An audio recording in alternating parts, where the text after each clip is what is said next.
Here's the 3 tips to cutting weight like a pro. Number 1, you need to be using water to your advantage.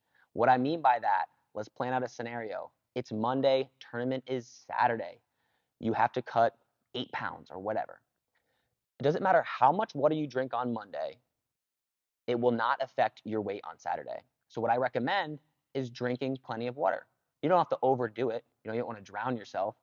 You need to stay hydrated though, so you can train good and you get the most of your practices. Generally, a gallon of water, right, a day.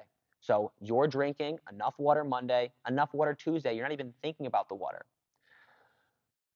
And then as you get closer to the weigh-ins, you'll monitor your water, right? A couple days before, you might drink a little less. And the day before, you'll figure out how much you have to drink based on how close you are to weight. So you, beginning of the week, drink as much water as you want, stay hydrated, feel good for your practices. As you get closer, kind of the last 2-3 days, that's when you monitor the water. I'd say the last 2 days, maybe 3 days is where you monitor your water, but I really go more towards the 2 days. So if it was Thursday, that's when I'm really thinking, how much water should I be drinking? How do I want to plan out these last couple of days to really make weight? So that's how you guys want to use water. Drink a lot when you're out from a tournament. 2 to 3 days before, let's monitor that water so that we actually hop on that scale on weight. Okay, any other thoughts with just the water portion? Yeah, typically for water, um, I essentially on a weight cut, like during season, when you're fluctuating the weight, it's mostly water. The food doesn't weigh very much by comparison. And for me, I typically cut down my water 24 hours before. So if I'm going to weigh in Saturday morning, uh, Thursday night is when I'll start to watch my water intake. So I'll stay really hydrated up till Thursday's practice. I'll practice as hard as I can. I'll drink a lot of water, get the salts out of my system, and then Friday morning when I wake up, that's when I'll start cutting back on my water. And it doesn't mean I'll drink no water. I'll still drink some water, but I'm going to cut back on the water some, and then I'm going to push my practices or my weight cut towards the end of that day to minimize my dehydration. If I, what a lot of people do, if they start their weight cut and they're not hydrated at all for that whole week, when it comes down to actually lose the water weight, your body's trying to hold on to it as much as possible because your body's saying, I'm dehydrated, I need this water. When you drink a lot of water and then you cut drinking the water, your body's used to having a lot of water. You're going to pee most of it out, sweat most of it out, and you want that window of dehydration to be as short as possible. And this all depends also on how much you weigh. You know, if you're a youth kid, 1 pound might be a lot for you. If you're in high school, maybe we're talking a 5 pound cut, maybe more. Maybe some guys cut a lot more. If we're going college, maybe 10, maybe as much as 15. I think 15 typically would be um, I think is where you would start to really feel the cut if you're trying to cut 15 pounds, unless you're a super big guy. So I would stick between around 10 pounds or less if you can for college. But you want to make sure that you're hydrated as long as possible so it doesn't affect your practices. And so that when you do go to cut water, you just shed it off quickly. It's not your body holding on to every drop of water you have and making that weight cut miserable and hard. Yeah. So that's the tip number 1. Drink more water. Don't try to be on weight a week off and be miserable the entire week. It's going to mess with your training. Tip number 2, we're actually going to talk about how should we practice to cut the most weight. So obviously we're just focusing on practicing those few days. Really the weight cut, in my opinion, happens those last few days. 2 days. He's cutting, really focused on what are the last 24 hours. A couple things I'm looking to do. I'm looking to do stuff that's going to cause a lot of sweating, but not going to be high fatigue on my muscles. If that Yeah. makes sense. I don't want to sprint for 10 miles the day before I wrestle. Or do stairs. You'll see a lot of guys do those sprint stairs. And I'm not. And again, this if that's what you like to do and it works for you, you don't have to switch it. Like this is just what works for us. Like there's a lot of different ways to cut weight. If you're running stairs or you're on, um, Stair the climber or whatever. stair climber or stairmaster, For me at least, like that would burn my legs out. And what would end up happening is when I go to make weight, my legs still feel like jelly. I don't recover very fast. For me, the two main things that help me shed a lot of water weight was the elliptical and then drilling. And my drill was not really like high intense drill. It was really like build up to a good drill for a few minutes so I get some sweat going and then keep your body moving. Especially with like top bottom stuff, keeping your body warm with a sweatshirt, uh, little things like taping the end of your t-shirt, wearing a headgear, having a hoodie. Your goal is not to build conditioning in this last day. Your goal is to just make weight and not fatigue your body so that when you do weigh in, you recover quickly and you feel good during competition. I didn't run to cut weight because that would burn my legs out. But again, if that's what you like to do, there's nothing wrong with that. You know, you kind of have to try some of these things out and figure out what works for you. Yeah. And But I would find for me, it's like you want to do things that are high sweat, low output and energy. And then the other thing is I would do like hot shower, hot bath. I know in college you can't use saunas. I don't recommend a sauna. If you use a sauna and then you go weigh in and have to wrestle shortly after, it's hard for your body to recover from that. But something like for me, like a hot bath worked pretty good. Keep my head out of the water, and you're just sitting and relaxing, watch a movie on your phone, and you'll find you'll lose some weight from that too. yeah.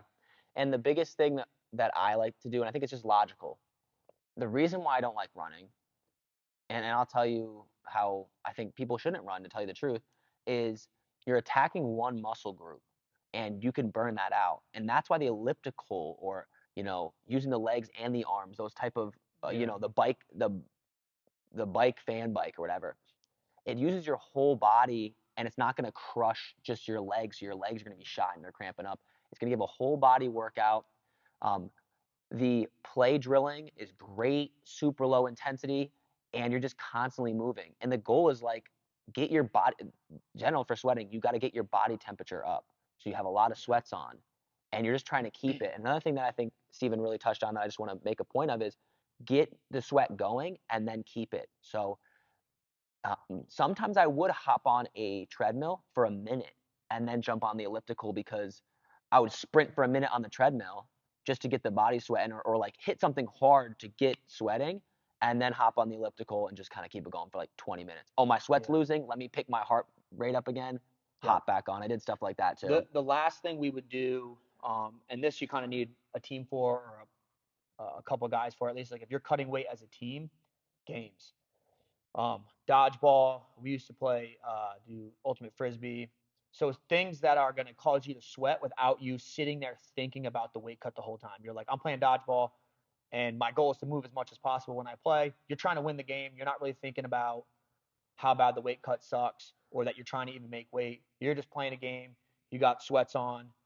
So in my opinion, like that's probably the easiest and the most fun way to cut weight. If you've got, six guys that are cutting weight or four guys, you're playing some games that you have to move a lot for, keeps your mind distracted. You're just having fun playing a game and you make weight. If you're by yourself, it is what it is. You got to grind it out, make the weight. In that terms, you're doing more of an elliptical because you don't have a partner. If you have a partner, it's just two guys. Maybe you're wrestling. If you got a whole team, maybe you're doing games, or if you like to run, that's fine, or do whatever you want to do. Yeah. Tip number 3 is work backwards. This is actually something I just messaged one of my athletes about. This is how you figure out how to get on weight on Saturday morning. Okay. And again, I don't even think about my weight at all Monday, Tuesday, Wednesday. I'm just like drinking. I'm not eating bad food. I'm eating clean, drinking. I know this is what my body weighs. Whether I'm a 2 pounds above what I think I am, it does not matter to me. But one thing I do that you should be doing is I do weigh myself, because I want to see how much do I weigh after a practice? Yeah, How much do I weigh when I go to sleep and wake up? And how much do I weigh how much do I lose as I lose more weight? So in a practice when I'm fully hydrated, I lose 4 pounds. As I get closer, I'm only losing 2 or 3. I'm only sleeping off a half a pound the last day. You need to keep track of this and you'll be able to dial in week over week. So If we were to backtrack Saturday, let's say it's Thursday, you're 5 pounds over, and Saturday you have to be on weight.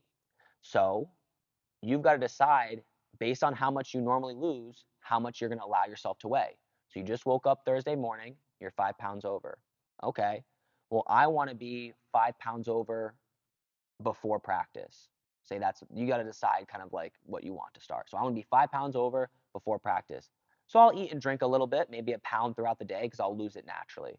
All right. Now I go into practice. I'm 5 pounds over. I do my practice. I know based on the weeks before that I'm going to lose 2 pounds, we'll say.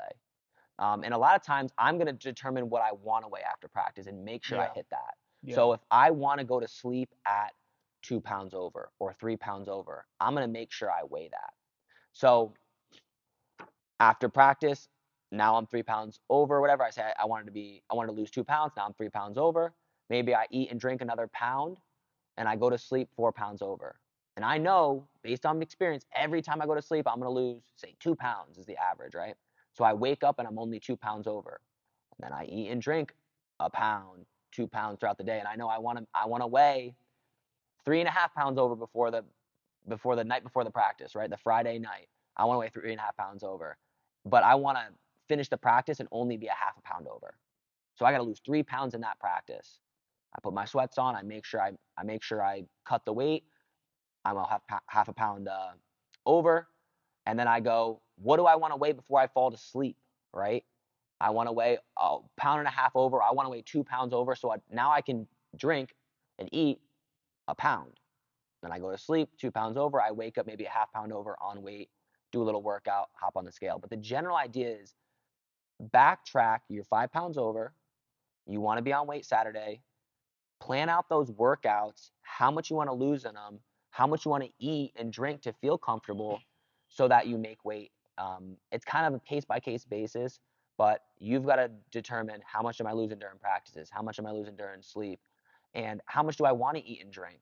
If you want to eat and drink another pound, then you might want to lose another pound, Yeah. in that practice. It's going to be up to you. Yeah. But And with that, we're kind of going into a lot of detail. Maybe if this feels like a lot of information, to try to keep it simple, you have your goal weight, you track Saturday morning, what do I want to weigh? Friday night, what do I want to weigh? Friday after practice, what do I want to weigh? Before practice, Friday morning, Thursday. Work back as far as you need to, depending on how much you're cutting. And it's just like, if you want to weigh this, you make sure you hit that weight and you'll be on track. If you don't have a plan, usually people get super nervous about missing weight. They panic, they can't sleep, they stop eating. And the reality is, most of the time, people can eat and drink more than they think, but because they're afraid of what they weigh and not making weight, they cut the weight too soon. They don't eat enough, they don't drink enough, and they feel like absolute crap when it's time to go and compete. Because keep in mind, especially in college or high school, during season, you're weighing in morning of. Off season, if your weight cut's bad, it's not as big a deal because you may have a Friday night weigh in with a Saturday competition. And even if you had a bad weight cut, your body usually will recover by the next day. When you're weighing in morning of and wrestling an hour or 2 hours later, you don't have as much room for error. Like, you've got to make sure you cut weight the right way and you can rehydrate fast enough so that when you go to compete, you're not just fighting against a bad weight cut. Like, you're just there to wrestle. You feel good enough. Maybe you don't feel perfect, but you feel good enough to go and compete. Um, and so work backwards, exactly like Ebed said. Keep track of everything, and think, like, your first weight cut may not be perfect, but when you keep track of this week after week, maybe you're weighing every single week, you'll start to get a good feel for exactly the way you like to map it out, where you want your workouts, morning or night, day of or not. And the more things you keep track of, the more information you have to learn and prep for the next weight cut. Both of us, it's like we kept track a bunch of times, and each time we make a small adjustment so that when it's time to compete, we feel better and better as the season goes on, as we cut weight more often. yeah, and the last thing that me and Steven both did, um, that's kind of like a bonus tip, I guess, is just eating foods that are going to be give you energy actually. So don't use salad to cut weight. Use actual food that's going to give you energy that weighs less. So like a meat sandwich, right, weighs less than pasta. And one key one that we actually did was protein shakes, and we would replace meals with them. I think the logical side behind it is it's very high dense. It's very high density and carbs, protein. It's got a lot of stuff in there, and you can sweat it out. So it's like a lot of it's water. So you'll be able to like meal replace with something that's going to actually have substance. Like how light is that protein shake once you Yeah. take all the water out? It's like a couple ounces. So A couple foods to avoid, like Evan mentioned, that most people think is a good thing to have. What do people typically try and do when they're cutting weight? Where I see like the biggest mistakes, uh, fruits and vegetables. I know this sounds crazy, but like the day before, you're not really eating fruits and vegetables. Fruit has got sugar in it. It's like you might as well drink a soda. So when you eat a bunch of fruit or drink juice and you have sugar in your body wants to hold on to more water. It's the same with carbs. If I eat a lot of carbs, not only do I have to worry about the weight of the food itself, but the carbs in your muscles, when they go to your muscles, are going to want to hold on to more water. So you want to have day before, you want to be high protein, low carbs. I'm not doing salad. I'm not doing salad's light, but it's a waste. It doesn't matter. It's a it's waste. it, it's a It's like waste and that's like why would and you eat anything if and you're gonna what have salad? what the other thing too is what ends up happening is you make a salad, you put some dressing on it, but the dressing has a lot of salt, maybe it has a lot of carbs, more probably salt than anything. And your body wants, when you have salts and sugars in your body, it wants to hold on to more water. And your goal is to flush the salt out and get the carbs out of your body so that your body doesn't need as much water to feel good.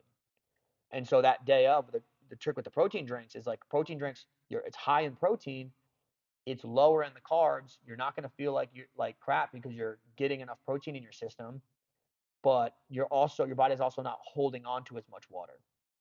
Other things like some people are like, oh, I'm gonna eat a little piece of candy here and there because it just makes me feel better. Just go eat some grilled chicken. Go eat some lean beef. Go eat eggs for breakfast. So you can get away with eating much more than you probably think if you eat the right foods. If I eat 4 or 5 eggs for breakfast, that doesn't weigh very much, and that's a lot of eggs. Like if you're eating 5 eggs for breakfast, that's a lot of eggs.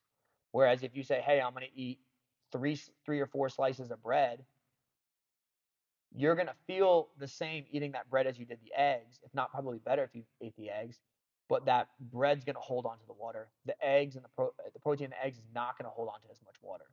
So you're trying to remove sugars, remove salts from your body to fluctuate, and then immediately after weigh-ins, you carb load so that your muscles fill back up with carbs and you have the energy to compete that day. So the day of the competition doesn't necessarily need to be a high protein diet. It's high in carbs. You can eat the fruit, eat the bread, have the pasta, eat whatever's going to make you feel good, and leading up to it, it's high protein, lower carbs. The last thing I will say is when we talk about weight cutting, there's two different types. Okay, there's losing fat, like where I'm just trying to get my body Natural percent body weight. fat down.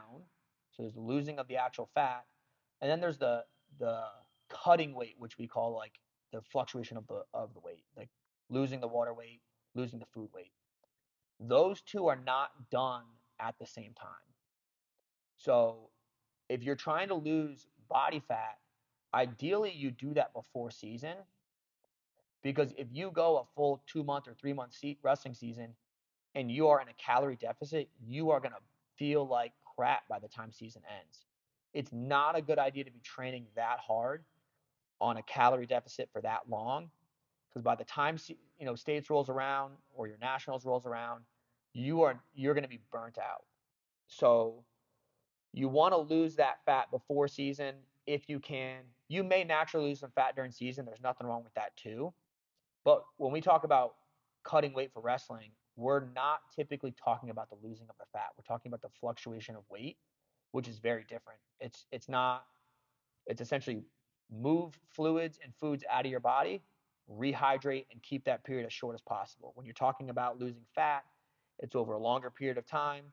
Ideally, you're doing that before season starts, because a calorie deficit for 3 months is very difficult to train on. You know, when you're training, like you don't want to be thinking on Monday about your weigh-ins on Saturday. You want to be able to eat good, train hard, and then when it comes time to cut weight, cut your weight quick, get on weight, rehydrate, refuel up, and be ready to go. Yeah. And if you need more help with cutting weight, wrestling, join our free online wrestling academy. There's stuff we didn't talk about. Hey, what about the second day weigh-ins of a tournament? There's a Yep. lot of different things. Hop in that free academy. Links in the description. Ask your questions. We're here to help you get as most as you can out of the sport of wrestling and get as good as you can as fast as you can. I'll see you guys in the next video.